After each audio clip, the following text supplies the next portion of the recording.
Salut à tous, bienvenue dans cette nouvelle vidéo que je vais une fois encore consacrer aux qualifications de l'Euro 2020. Alors pour ce deuxième tour, deux nouveaux matchs au programme avec le Luxembourg qui reçoit l'Ukraine et la France qui de son côté accueillera l'Islande. Alors avant de commencer, si vous découvrez ma chaîne pour la première fois, peut-être que vous ne le savez pas encore, mais des pronos, je n'en donne pas que sur YouTube, mais également par email. Et pour les recevoir, c'est très simple. Il vous suffit de cliquer sur le lien pronostic offert qui se trouve juste en dessous de cette vidéo. Donc, le Luxembourg va jouer l'Ukraine. Alors, que peut-on espérer de cette rencontre? Eh bien, disons que pendant longtemps, l'équipe luxembourgeoise a été une toute petite nation du football qui ne gagnait que très rarement et encaissait régulièrement des 4, 5 et même des 6-0.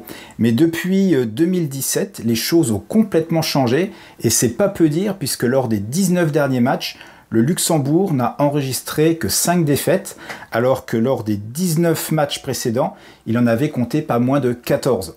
Donc une différence assez nette, mais ce qui va être intéressant de voir, c'est que est-ce que parmi ces bons résultats, il y en a contre des équipes qui sont censées lui être supérieures?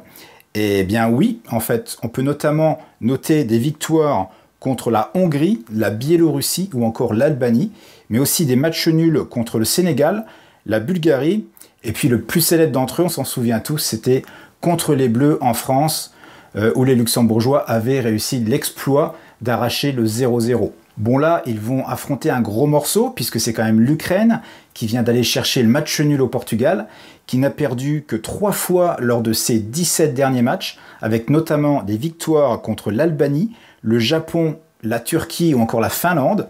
Alors il s'avère que ces deux équipes, l'Ukraine et Luxembourg, étaient déjà dans le même groupe pour les qualifications pour l'Euro 2016, et lors des deux matchs, l'Ukraine l'avait emporté 3-0, mais depuis, l'équipe du Luxembourg a nettement progressé, et je pense qu'elle peut faire beaucoup mieux que ça.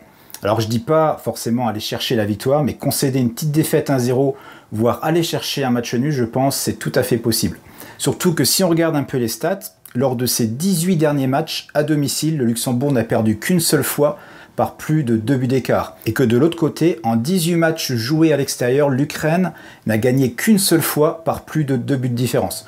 Donc vous me voyez peut-être déjà venir, je vais en fait donner 2 buts d'avance aux Luxembourgeois en leur attribuant un Asian Handicap de +2, ce qui signifie que je gagnerai mon pari si le Luxembourg gagne, fait match nul ou ne perd que d'un but. Je serai remboursé s'il perd avec 2 buts de différence et je perdrai mon pari uniquement si l'Ukraine gagne par 3 buts de différence ou plus. Alors c'est une petite cote, c'est sûr, on l'a au mieux à 1,40 sur Betfair, mais je vais la tenter quand même en misant dessus 1,5% de mon capital. Alors maintenant, concernant la France, sachez que depuis 1957, il y a eu 12 confrontations, 8 victoires de la France, 4 matchs nuls et donc aucune défaite. Lors des 4 derniers matchs, il y a eu entre 4 et 7 buts marqués et à chaque fois, l'Islande a marqué 2 fois. Alors, va-t-on encore avoir un match ouvert avec beaucoup de buts? Ça se pourrait bien. Pour les Islandais, c'est clair que ce match est un peu mission impossible car cette équipe est loin de son niveau de 2016 et 2017. En fait, l'Islande vient de battre Andorre 2-0 il y a quelques jours, ce qui met un terme à une série de 15 matchs sans victoire, ce qui égale à un record qui datait de 1975. Bon, ce match de qualification n'aura rien à voir avec le match amical d'octobre dernier, lors duquel la France avait frôlé la défaite. Je vois évidemment les Bleus s'imposer lors de ce match, surtout après leur performance, on va dire, rassurante face à la Moldavie. Alors sur ce match, je vais tenter le over 2,5 buts. Alors pourquoi? Eh bien déjà, comme on vient de le voir, il y a souvent beaucoup de buts entre ces deux équipes, et que plus de 2,5 buts, c'est ce qui s'est passé dans 12 des 18 derniers matchs joués par l'Islande.